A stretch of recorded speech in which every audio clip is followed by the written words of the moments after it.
Ladies and gentlemen, good day and welcome to the Ather Energy Limited's Q2 and H1 FY26 earnings conference call. As a reminder, all participant lines will be in the listen-only mode, and there will be an opportunity for you to ask questions after the presentation concludes. Should you need assistance during the conference call, please signal an operator by pressing star, then 0 on your touchtone phone. Please note that this conference is being recorded. I now hand the conference over to Mr. Murli Shashidan from Ather Energy Limited. Thank you, and over to you, Mr. Murli.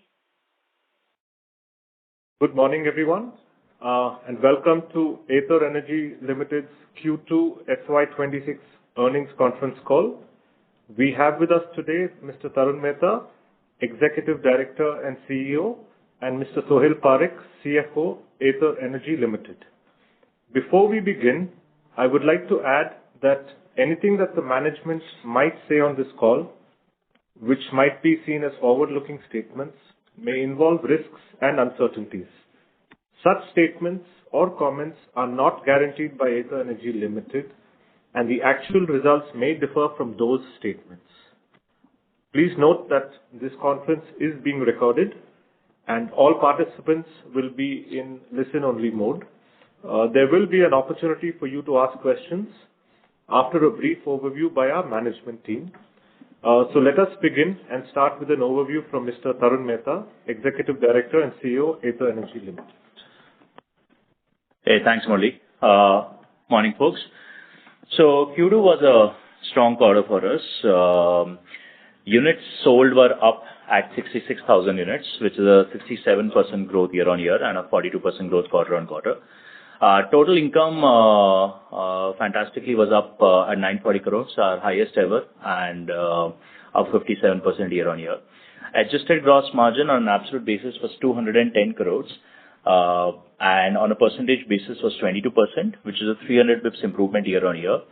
There was a one-time impact because of the rare earth supply crunch in Q2, wherein we had to change our supply chain, and because of which the majority of vehicles in Q2 we haven't filed for subsidy. So there was an associated reduction in revenue and hence AGM. However, if you were to account for that, AGM actually grew materially this quarter. For example, without incentives, AGM was up at 21%, which is a 100 bips improvement quarter-on-quarter and a 900 bips improvement year-on-year. Finally, overall EBITDA came in at lower than negative 10%, the first time we've touched single-digit EBITDA losses in any quarter. 1100 bips improvement year-on-year and a strong 600 bips improvement quarter-on-quarter. Market share, actually in Q2, I think in some sense a little bit of an exceptional quarter. We saw the strongest gain in market share in recent times. Market share came in at 17.5%, 17.4%. Over the last 6-7 quarters, our market share has been broadly on an upswing.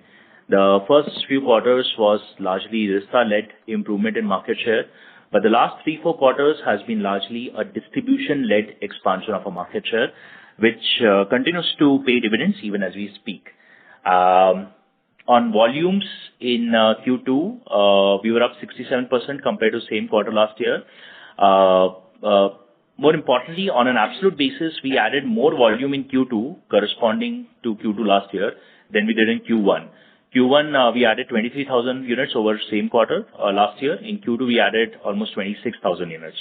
So very strong growth overall in Q2. All of this has been on the back of an expanding distribution. We've been calling out that our large part of our growth in recent quarters has been distribution-led, and that's because we've been adding distribution. We have been adding new stores, particularly in new cities, and increasingly now also in same cities at a rapid pace.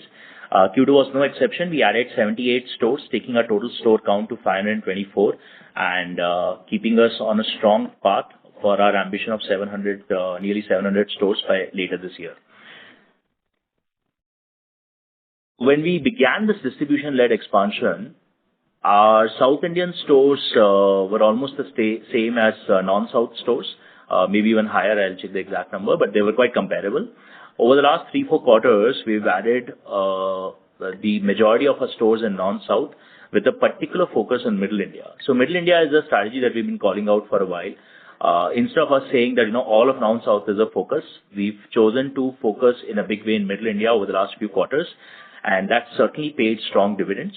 If you see a market share in Middle India is, for everybody's recall, the states of Chhattisgarh, Gujarat, Maharashtra, Madhya Pradesh, Chhattisgarh, and Odisha, and a couple of union territories there. So these 5 states have been a particular focus for us in the last few quarters from a distribution, marketing, all perspectives. And the payout has been strong. In Q2, we ended with 14.5% market share in Middle India, growing almost 10% from 4% in Q1 25 to 14.5% in Q2 FY26, taking us to a fairly strong presence in all states. And honestly, we are still at early stages in many markets where our distribution is still opening, and there's a lot of headroom to grow for us.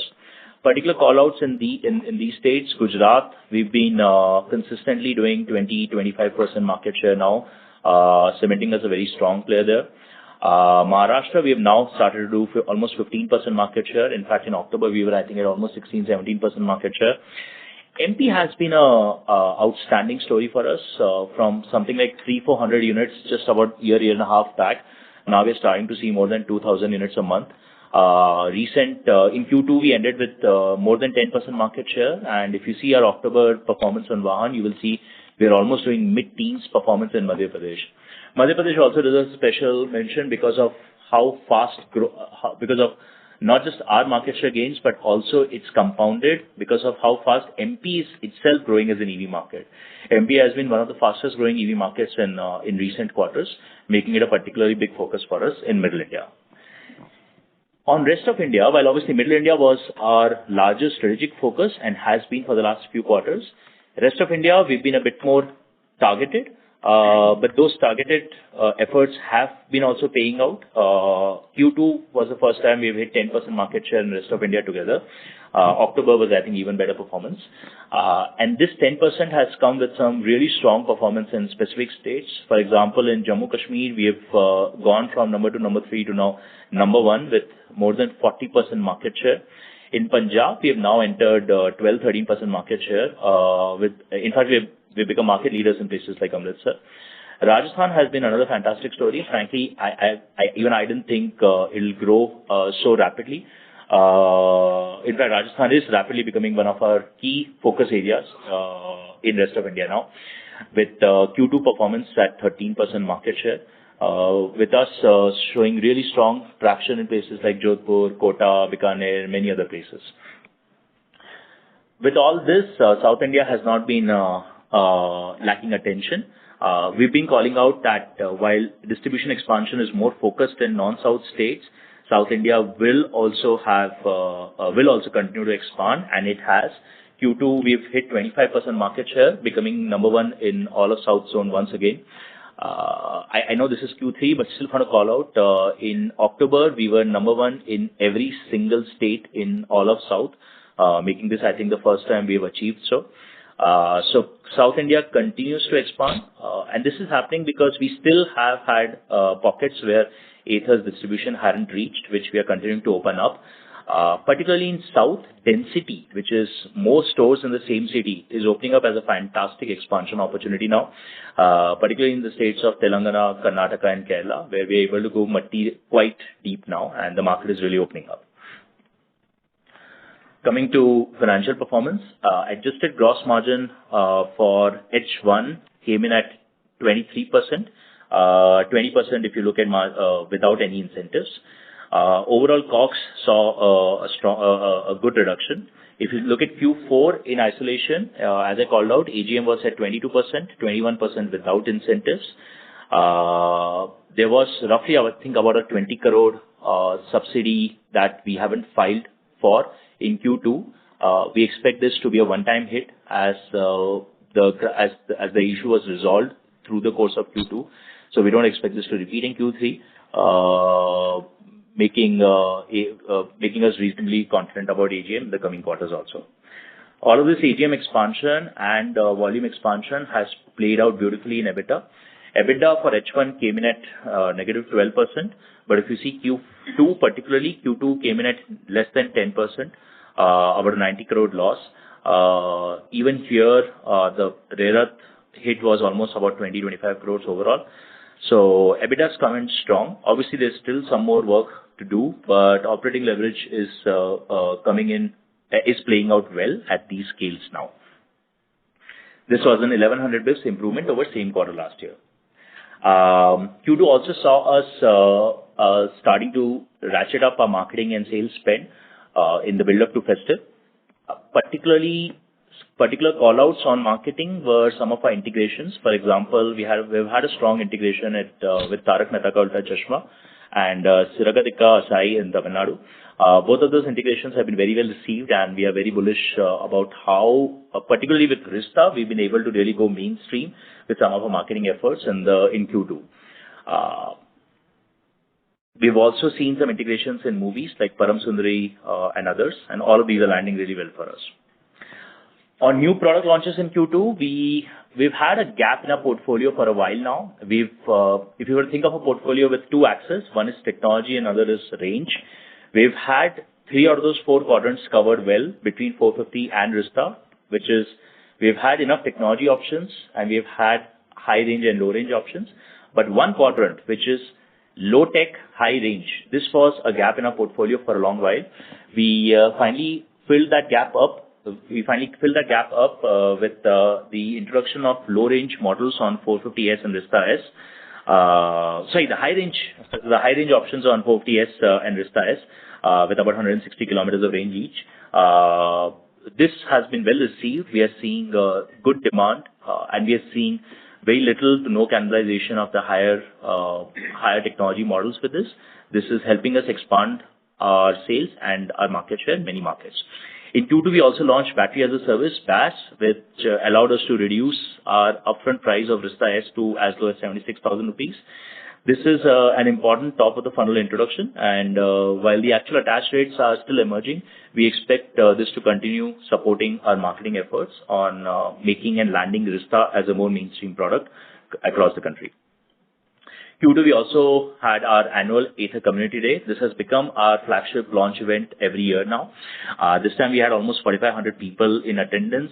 We launched our new generation fast charging, which was almost 2 times faster. We unveiled Ather Stack 7.0, our latest generation of software. And more importantly, we unveiled EL platform, our new generation scooter platform. EL is a more versatile scooter platform with a big focus on safety and convenience. And from an operations perspective, this is designed for scalability and a better cost structure compared to 450 and Rista today. We also unveiled the first form factor, the first concept vehicle on EL, something that's shaping up incredibly well for a launch next year. EL is going to bring to the market Ather's first 14-inch wheel in scooters. We are also launching Ather Charge Drive Controller, AC/DC, which is our integrated charger and motor controller module, something that simplifies service, simplifies assembly, and more importantly, brings costs down considerably. From a customer's perspective, Ather Charge Drive Controller will also unlock onboard charging, reducing the portable charger massively in terms of size and weight, making it a big convenience upgrade with EL with our EL portfolio. EL is also going to launch with Advanced Electronic Braking System, AEBS, which is our proprietary braking technology. This mimics ABS-like performance in many scenarios at a very, very, very, very low cost structure overall. On Ather Stack 7.0, I think this was our best launch and best launch for a stack till date. Many very, very viral features, particularly pothole alerts, which I think got picked up by media and consumers alike incredibly well. Crash alerts, voice on the Ather. I think with Ather Stack 7.0, we were able to finally bring the entire power of our ecosystem together incredibly well. The software, the vehicle software, our algorithms, the vehicle, our helmet, chargers, everything coming together incredibly well as a very tight package. On the business front, this entire suite continues to pay again strong dividends with an attach rate of 89% for customers for Ather Stack and a 12% contribution for non-vehicle revenue. On charging, we launched our fastest charger yet. This is a 6 kilowatt charger, 2 times faster than our current fast charger, at a considerably smaller size and a better cost structure. Our fast chargers are up at almost 4,300 points across the country, making this a very important part of our entire value proposition to our customers. A big focus for us recently has been in enabling intercity rides, for example, between Mumbai, Pune, or Bengaluru, Mysuru, or Chennai, Pondicherry, with our fast charging really going deep on connecting customers on these routes. With that, at the end of my session, just to summarize Q2 FY26, total income up considerably at 940 crores, pan-India market share of 17.4%, experience centers up at 524 centers across the country, adjusted gross margin up at 22%, EBITDA losses have come down to sub 10%, market leadership in South India, new variants launched, BAS launched, EL platform unveiled for a scheduled launch for next year, and a strong reception to Ather Stack 7.0, which is going live over the next few months. With that, folks, I'm done. Thank you for your patience. Look forward to your questions now. Thank you very much. We will now begin the question and answer session. Anyone who wishes to ask a question may press star and 1 on the touchtone telephone. If you wish to remove yourself from the question queue, you may press star and 2. Participants are requested to use handsets while asking a question. Ladies and gentlemen, we will wait for a moment while the question queue assembles. The first question is from the line of Kapil Singh from Nomura. Please go ahead. Yeah, hi, good morning, Tarun, and congratulations. I think great to see that market share is improving across the country. My first question is on the network expansion that you have been doing. How do you see the ASPs and the attach rates in the new regions that you are going to? Because that would be more in the interiors. And also, a lot of stores probably closer to 160 stores you have added in the last 6 months. So how much time does it take for the stores to mature? Because are you getting optimum volumes here, or should we expect further gains on account of that as well? Hey, thanks, Kapil. Thanks for the question. As we've been adding these new stores, this was a little bit of a new territory for us also, because the last 3 quarters have been terrific store expansion, something that we haven't really taken on in our previous years. Fascinatingly, though, our ASP's been extremely steady. I think the customer landed price, ex-showroom average of vehicle plus Pro Pack, is probably within a few hundred rupees over the last several quarters now. And I'll be honest, I think that was a bit of a surprise to some of us also. And this is not just, like some states cancelling out other states. Even newer zones like Madhya Pradesh, Rajasthan, Gujarat, Uttar Pradesh are holding up the ASPs incredibly well, despite massive introduction of new stores in these zones. Which is actually very positive, because what we are seeing is that the older stores are starting to grow their ASPs. So let me just step back and give you a sense of what we are seeing as internally as store growth. When a new store opens up for Ather, in the early few months, we see that, given that we have a more premium product portfolio available, in the early months, we see often sales teams initially only having the courage to frankly sell the more entry-level models, and hence ASPs are more modest. But as the months start rolling by, and there's better word of mouth in those zones, in those districts, ASPs start inching up, because maybe a mix of consumer pull and also dealers starting to realize that it's not actually that crazy to sell our more higher priced variants. So the first growth that we see typically within 6-8 months is ASPs for the store growing up.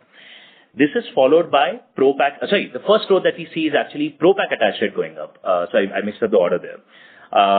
So even if the lower end variants sell very quickly, within like literally a few months, our dealers realize that the ability to sell software is pretty high, and there's a massive pull for the Pro Pack in almost every geography that we go to, including new geographies. So very quickly, while new zones might open up at 40-50% attach rate, within literally quarters, they start inching up to 70-75% attach rate. For example, in Madhya Pradesh, we have seen a very similar trend, starting at 45-50% attach rate. Now, Madhya Pradesh is showing consistently 70-75% attach rates for Pro Pack, which is fantastic. So the first thing that goes up is Pro Pack attach rate for us. Next thing that goes up is the ASP of the base vehicle itself, as the confidence goes up to sell more and more higher-end variants. And finally, what we see once stores stabilize, typically around one and a half year mark, is accessory attach rate go up. So, for example, Gujarat is a reasonably stable market for us from a distribution perspective now. Distribution expansion kind of reached a steady state about a few quarters back. In the last 3-4 quarters, we have seen accessory attach rates in Gujarat go up as much as 60-75%. While newer stores are obviously not that focused on accessories right now. So this is like a 3-tier opportunity. New stores will first grow their Pro Packs, followed by base vehicle ASPs, then finally accessories, and eventually over a few years' time, service revenues.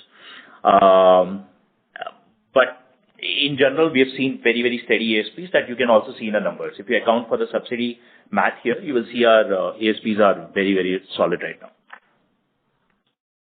Okay, great. And just on the new stores, I mean, I'd also wanted to check, how much time does it take for the stores to mature? What are your observations on the dealer profitability in these new stores?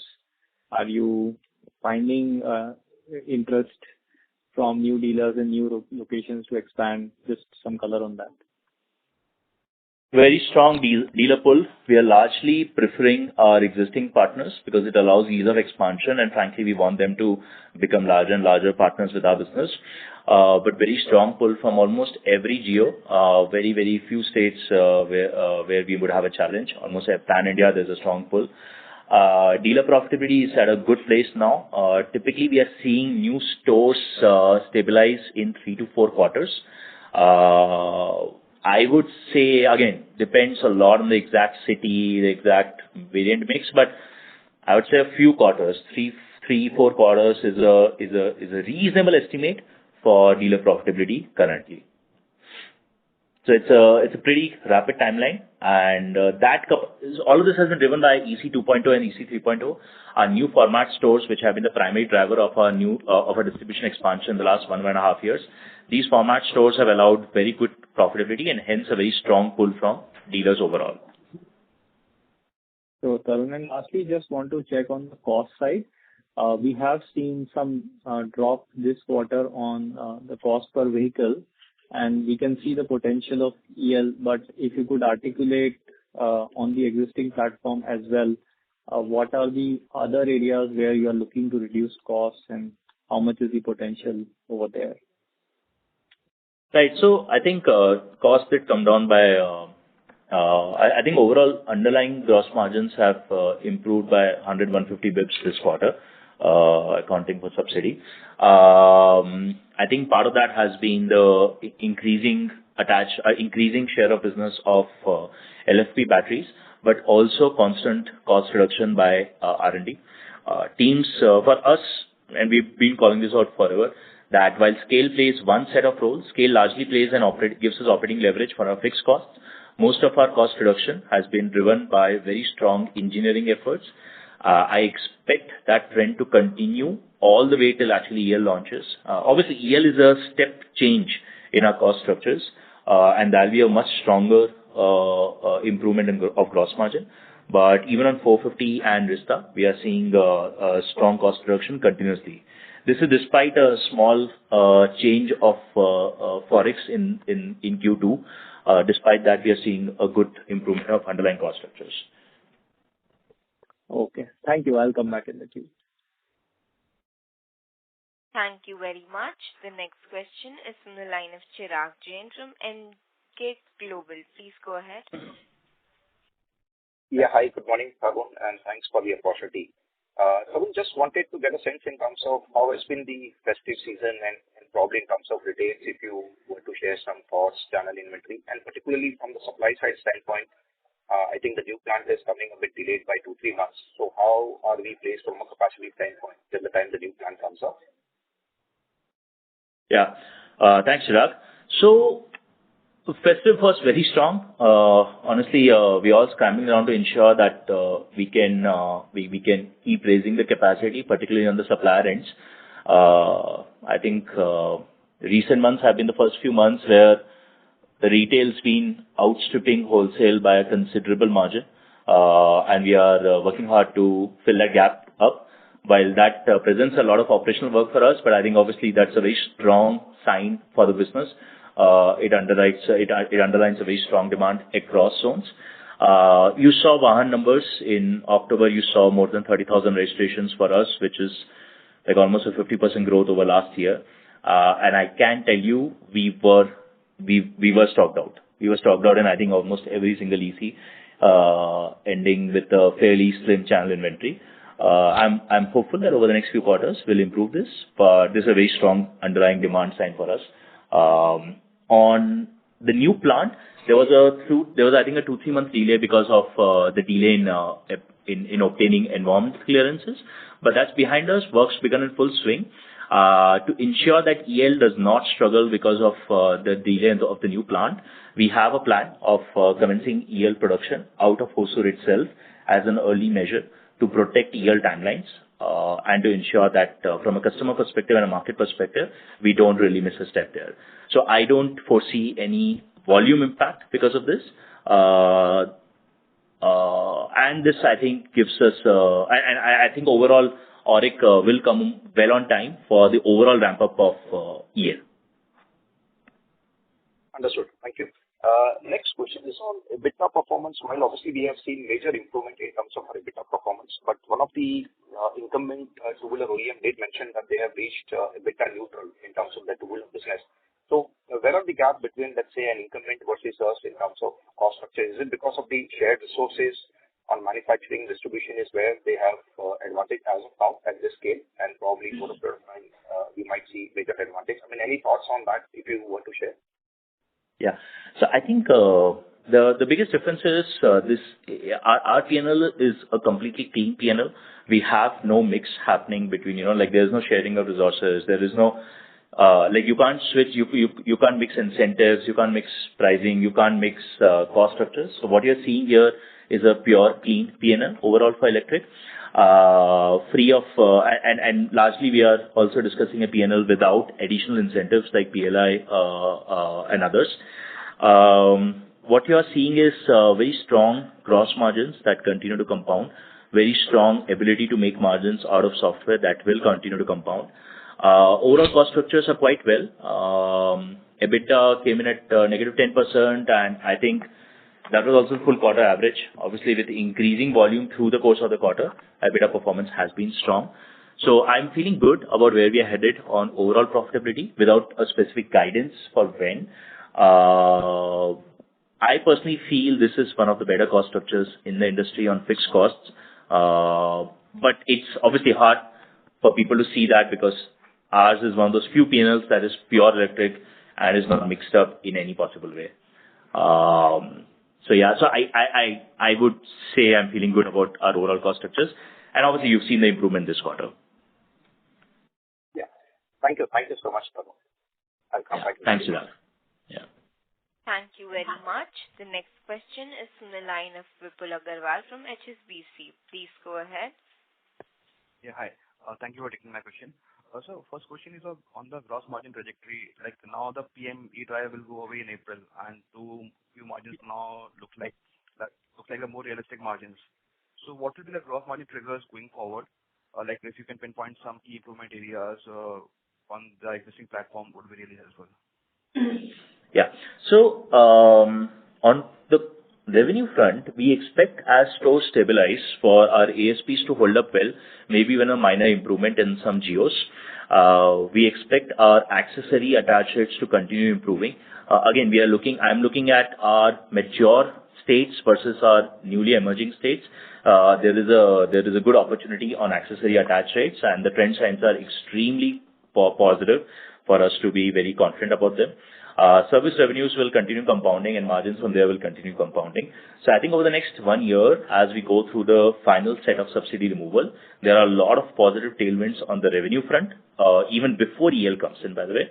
And this is at unit economics. Now, on the cost front, variable cost front, we have seen strong improvements in warranty costs. We have seen strong improvements in bill of materials. LFP obviously is a continuous trigger that continues to pay off, and I think even in Q3 you will see dividends out of it. You will see constant cost reduction paying out, particularly on the Rista portfolio, but also a little bit on the 450 portfolio. We've seen very good success with our ability to raise prices in our strong markets. Particularly 450 in the recent quarters, we've seen very strong traction.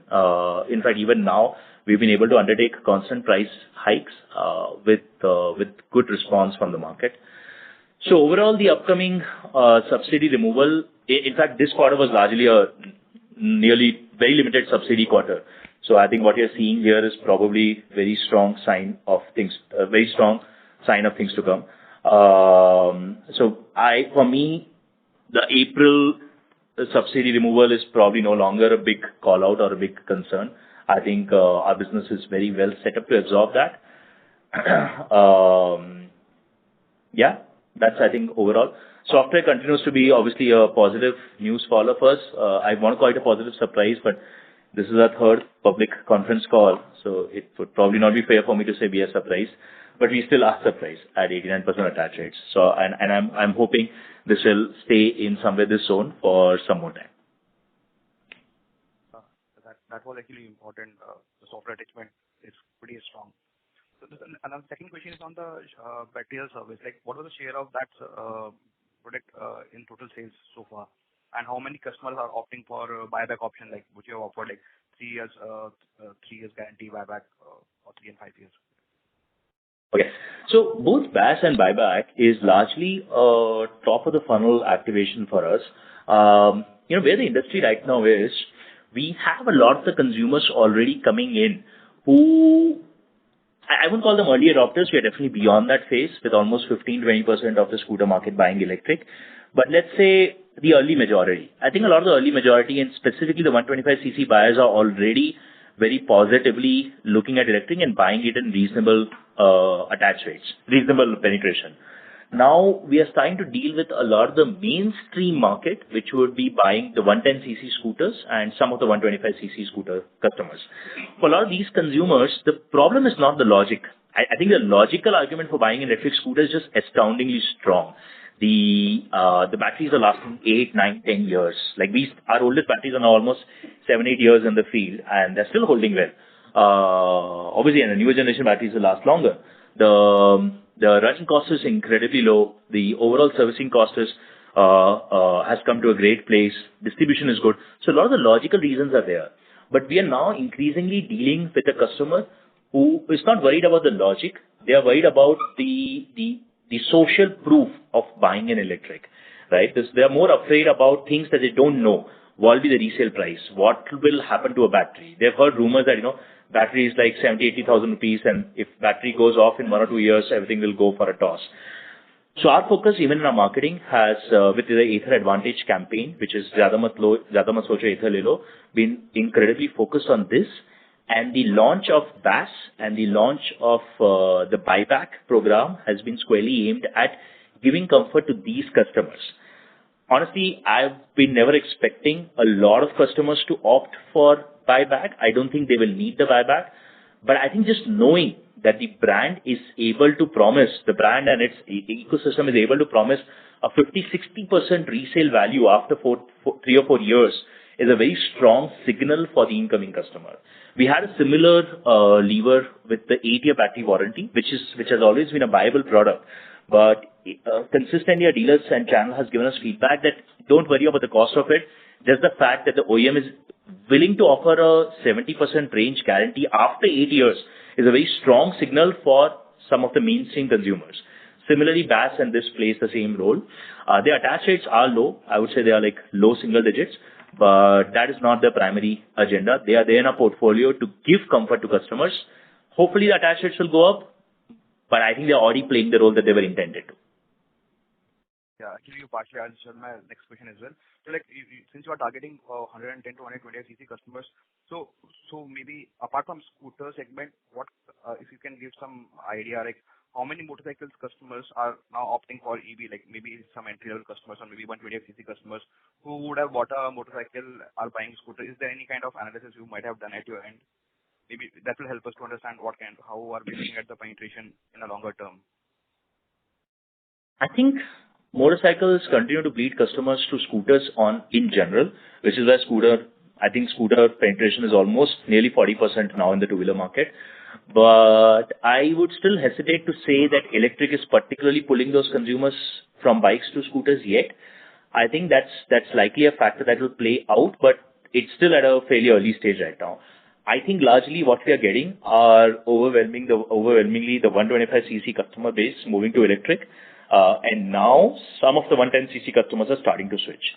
But I would say the motorcycle transition is still a small story. That's not a big part of the story yet. Thank you. That was all from my side. Thank you. The next question is from the line of Amin Pirani from JP Morgan. Please go ahead.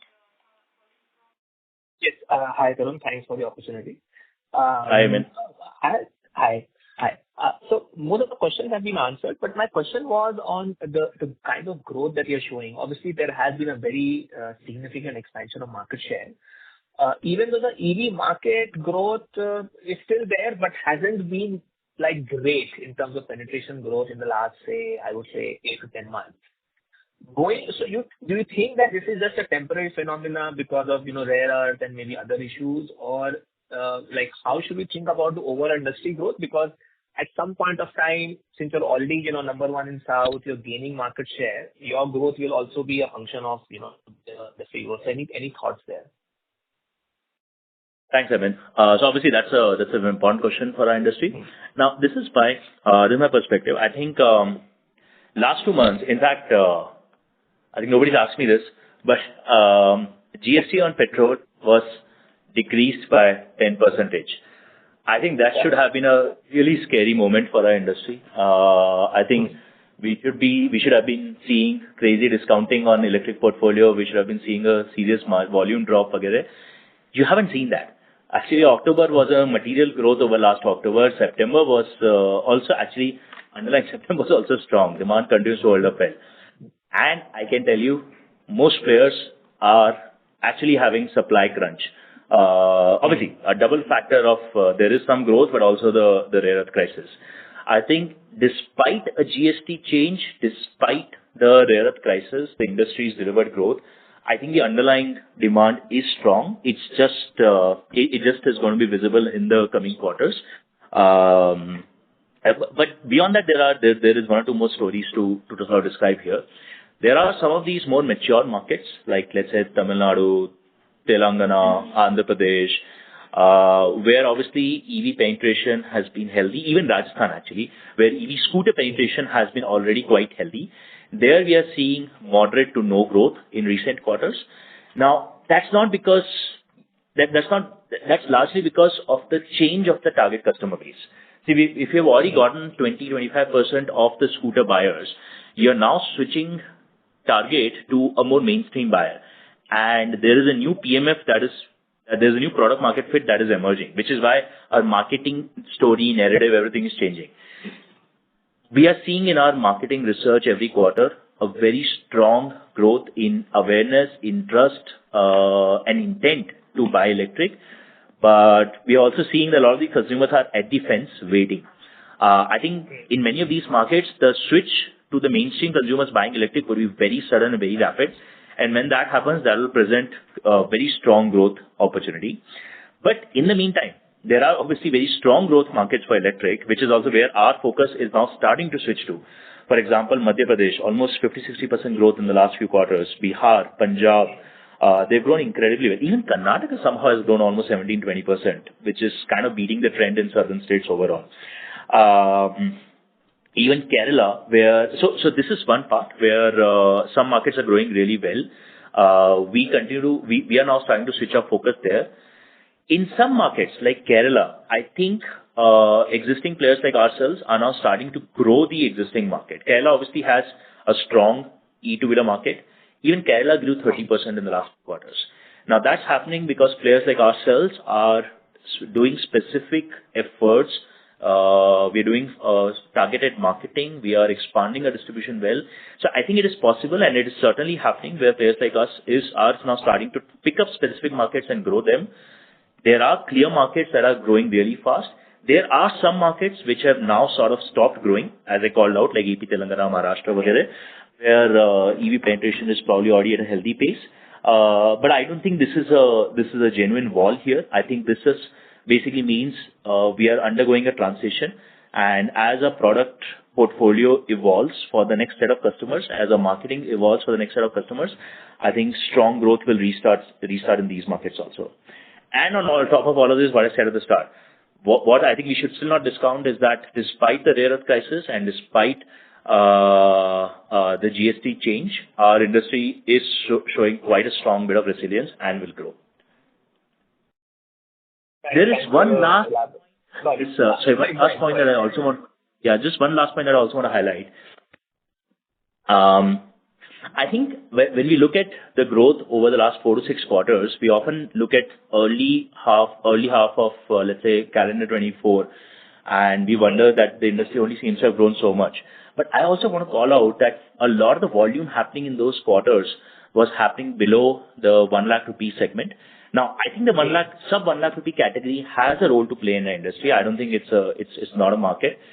But I think the kind of volumes that we were seeing out of that segment in those quarters was not strictly fundamental. I think a lot of it was like sort of pushed growth as opposed to real organic growth.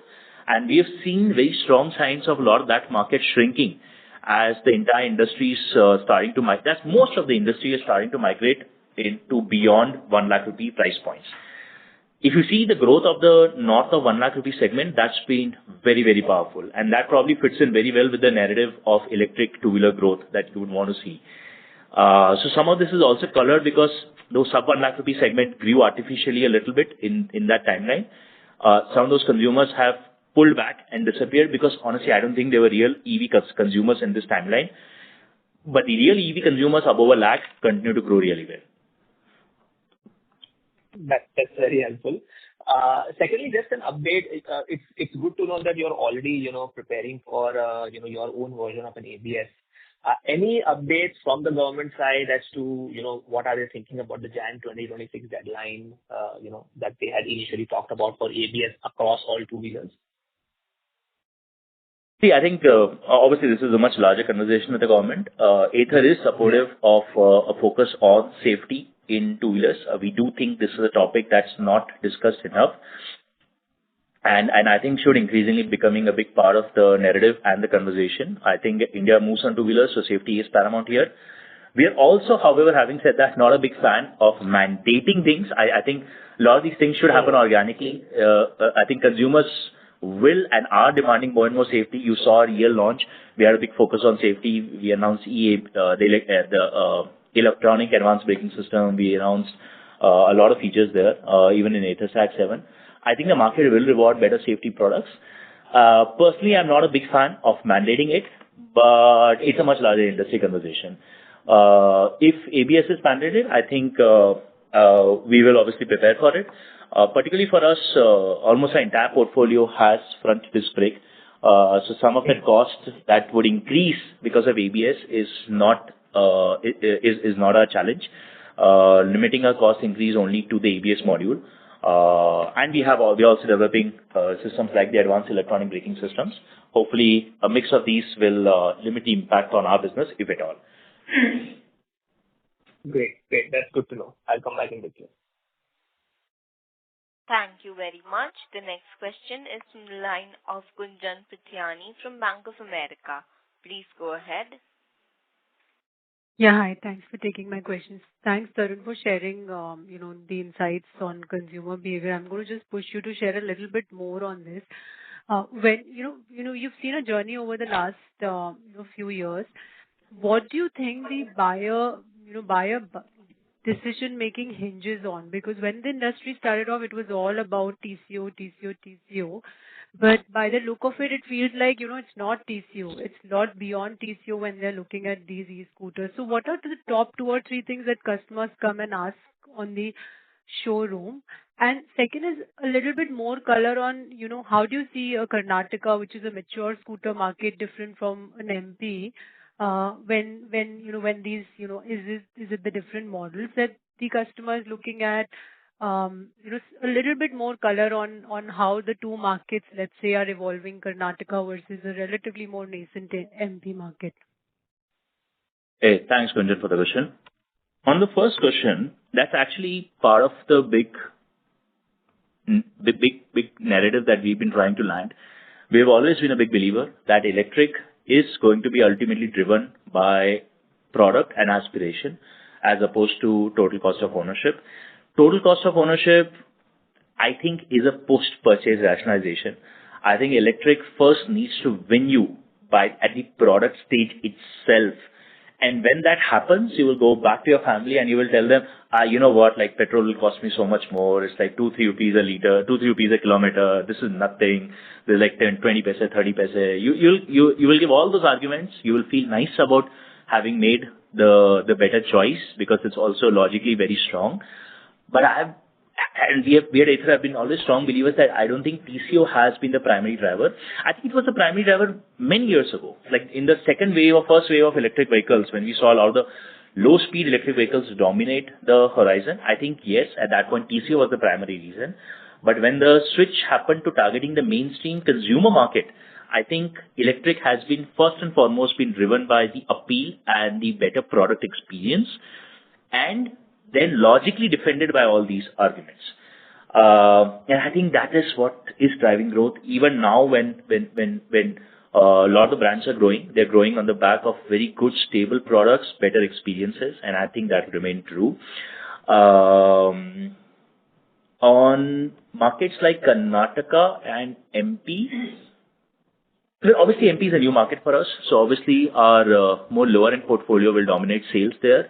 What's exciting is how the Pro Pack attach rates are starting to look very similar between a super mature market like Karnataka and even MP right now. Like literally the Pro Pack attach rate delta would be like 10-15% now, which is quite outstanding. Even on ASPs of the base vehicle itself, we are seeing early signs. For example, I'll call out, like in our experience, the more mature our dealer is, the more vintage our dealer has, the more likely that they will be able to sell our more higher-end products. We see this trend play out even in a market like Uttar Pradesh, where some of our older dealers are able to sell even 450 in quite a decent proportion, and not just the higher end of Ristas. So I think there is vintage that plays a substantial role. Obviously, the big difference, however, between Karnataka and MP is Karnataka is an equal 450 in Rista market. MP is predominantly a Rista market, which probably is also down to the social preferences in these markets. Got it. And just, I think your dealer being able to sell Pro Pack, etc., much more is just the confidence when, initially you're just trying to get the numbers and later on you get confidence around the business model as well. But just on Pro Pack that there's so much data that you collect through this. What is the feature that customers really value? Because there are so many features that, that a Pro Pack brings along with it. But I'm just understanding what is really a functional or utility features that that buyers are using when you analyze the data, or anything that you can share when you look at the Pro Pack data over the last couple of years. So let me just think. For us, many of our vehicle features, for example, like Auto Hold, Magic Twist, they are big crowd favorites. The heavily used features would include navigation. I think navigation in the early years for us was a bit of a tough nut to crack. We had a good product, but we were still catching up on the hardware. We were still getting the story out. Navigation now sees good usage, particularly location-based services like vehicle tracking, live location sharing. They are seeing very strong traction. Actually, live location sharing is seeing several thousand real triggers. We remove the accidental triggers and then check for it. Live location sharing is seeing several thousand triggers every day. Particularly, again, as a top of the funnel metric, these are playing very strong roles in many relevant markets. Where safety is critical, a lot of these features are coming together incredibly well to land the point of safety. So you've got crash alerts, you've got crash detection, you've got live location sharing, you are talking about theft and tow detection, skid control. These set of features together paint a very strong safety suite of features to the end consumer. And in relevant markets, they are seeing very strong traction. Our channel checks reveal that, dealers are very happy to sell this as the primary reason to buy the Pro Pack. Then there are some markets where value is more prioritized, and value, I think, like how much value you get out of the product. That is places where things like the kind of range you get, ability to see the accurate range, convenience, navigation, WhatsApp alerts on dashboard, they are really prioritized in sale. So there are 2-3 different kind of markets here. In terms of absolute usage, I would say the vehicle software features like auto hold, Magic Twist, really dominate, in addition to maps and other safety features. Finally, I think we are very, very, very bullish about our upcoming introductions, which we have already announced around pothole detection and pothole alerts, and safe parking, which is predicting where tow zones are. I think I'm really optimistic about this, coupled with our voice, to become a big crowd favorite over the next 1 to 1.5 years. Got it. Just last question on the margins. I think you did allude to, you're happy at the place we are and direction it's heading. But if I were to sort of think through the next, 2 years, how do you see the business, getting to an EBITDA positive zone in next 2-3 years? I mean, if you can just sort of give us a few drivers to bear in mind, is it going to be a bit more on the cost platform when EL platform comes, and what do we think from a scale perspective? Because, the scale has been growing. I mean, 60-70% growth Y-on-Y is a massive number. So at what scale we think that, this is a good place to be where the business can sort of have the operating leverage benefits as well? Yeah. I think the current portfolio should be strong enough to take us to a sustainable basis, standalone. To us, internally, EL always has been the product that drives future growth, as opposed to a product that we desperately need to get to break even or, sustainability. And that continues. In fact, if anything, that has become an even stronger truth, given recent quarters' performance. So that's how I would see that's how I would describe our timeline, our direction of profitability. Basically, what I'm saying is operating leverage should be strong enough over the coming few quarters to take us to a sustainable place.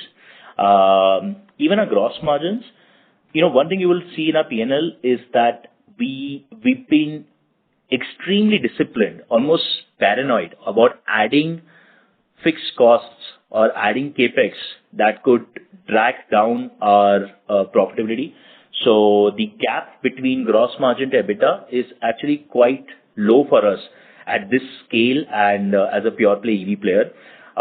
We haven't added cost of our own stores, our own insurance, our own logistics on that front. We haven't added costs of too much vertical integration. So I think we've kept a reasonably lean P&L, and hence our gross margins give a much better payoff at an EBITDA and PAT level than many other P&Ls. And yeah, I think obviously EL should be a significant step up. That coupled with the new factory, in Aurangabad should really elevate volumes and margins quite a lot over the next couple of years. I think the EV business should be able to command.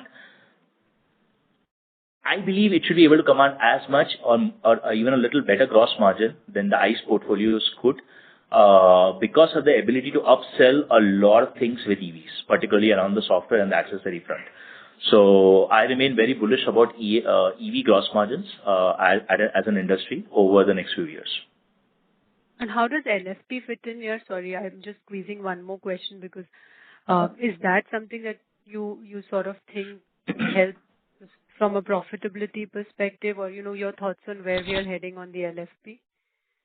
So obviously, LFP has supported our profitability, has supported our margins. We introduced that by the end of Q1. In Q2, that's become a reasonable part of our product mix and will continue to increase for another quarter or two. And that's definitely helping margins. But LFP also plays a dual role in our portfolio. For us, de-risking our supply chain and hedging is a very important topic. We want to de-risk our supply chain from a technology perspective, from a partner perspective, from a geography perspective. And hence, LFP plays that role. So it's not just a cost improvement. It also allows us to ensure that we have both technologies coming often from two different geographies, multiple vendors in our mix. So we are better prepared for what seems to be an increasingly very volatile world. Okay, got it. Thank you so much. Thank you very much. The next question is from the line of Pramod Kumar from UBS. Please go ahead. Yeah, thanks a lot for the opportunity. Tarun, my question is on the industry side. You in a way spoke about it, but just wanted to understand now that the GST cut is behind and you've seen that demand has not got impacted so much, how would you kind of characterize the industry growth for next year? Because this year has been marked by supply chain constraints as well. The reason I'm asking this is there have been multiple launches across the industry, ramp up of network by you and others. The EV reach has improved dramatically year on year, but the share is kind of stagnant at under 6%. So I'm just trying to understand, do we expect a uptrend anytime soon where the inflection point comes for EV demand, which can make this category more broad-based? Just wanted to hear your broad thoughts on this. Yeah. So Pramod, I am in the near term, that's the next couple of quarters, very bullish on industry growth again, you'll have to look at state by state. On average, the picture will be complex, but states that I'm very bullish on are MP, Punjab, Bihar, Kerala, maybe even Rajasthan. Though Rajasthan has been a little bit of a slow growing state recently, but I'm in the short term confident about these 4-5 states.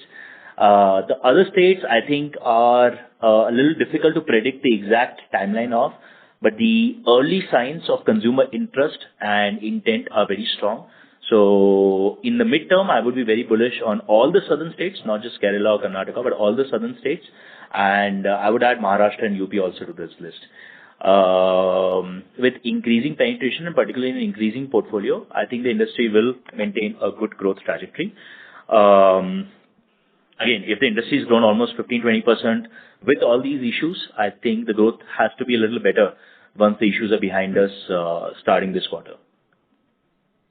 So any growth number would you predict for next year? Like, can we do double digit next year? Or rather, let me put it this way. What should be the EV multiplier over the overall two-wheel industry growth rate? Is it going to be 1.5, 2x? Because it's got impacted because of various issues in the last 12 months. But as things settle now, the GST settles and ABS regulations come in, which I presume EVs can a better position because under the motor capacity, you need not have ABS on an electric vehicle. So given all this, do you expect where the multiplier to land for the EV industry? So I think scooters grow at twice the pace of the two-wheeler industry. And within scooters, I believe electric scooters will grow at 2 to 2.5 times the growth of the overall scooter market. So that would be a compounding multiplier. So this will be about 4 to 5 times faster than the overall two-wheeler industry. Good to hear that, sir. So second question is on the incentives. As an industry, we probably didn't have a great last 2-3 years in terms of where the category got identified or kind of clubbed along with discounting as a perpetual offer given by most of the companies, which has also impacted residual values. How are you seeing the incentives trend in the industry from yourself and across competition as well? Because that has a bearing on a lot of the customers' purchase decision process, right? Both in terms of as a demand trigger and at the same time also something which kind of spoils the resale value for customers who bought it earlier. So how are you seeing the incentive trends in the category kind of evolving, sir? So, Pramod, we've been very disciplined with the ASPs. If you were to model our ASPs from the P&Ls and also from the market data, you will see our consumer-facing prices on average have been extremely stable despite introduction of Rista, despite growth of its lower-end portfolio. And that's because on balance, we've been able to take relevant price hikes wherever appropriate and wherever market has allowed us, because market frankly has given us those opportunities in many zones. So we've been very disciplined on our ASPs and our realizations. We've been never fans of discounting, frankly. I think we spent most of our roadshow during IPO telling people that do not think the discounting season will last. It will go away. It does not pay off. And I think we've seen something very similar payoff happen over the last few quarters. I think the entire industry is now calling it out that discounting and selling really low-priced products does not seem to work, does not seem to get you the right customer anyways. I think the industry is getting better discipline. And we are glad to see that, because we've been always big fans of not discounting and keeping stable prices. Because as a new category, and you rightfully called it out, resale prices are massively impacted by any discounting action by the industry and the OEMs. So never big fans of it, and I think we feel a little vindicated, a little validated, because the industry is kind of moved in the similar direction now. Thanks a lot, sir. I wish you all the best. Thank you. Thank you very much. Ladies and gentlemen, that was the last question. I would now like to hand the conference over to Mr. Murali Shashidharan for closing comments. Thank you, everyone, for joining us. This concludes our conference. So thank you and have a good weekend. Thank you very much. On behalf of Ather Energy Limited, that concludes this conference. Thank you for joining us, and you may now disconnect your lines. Thank you.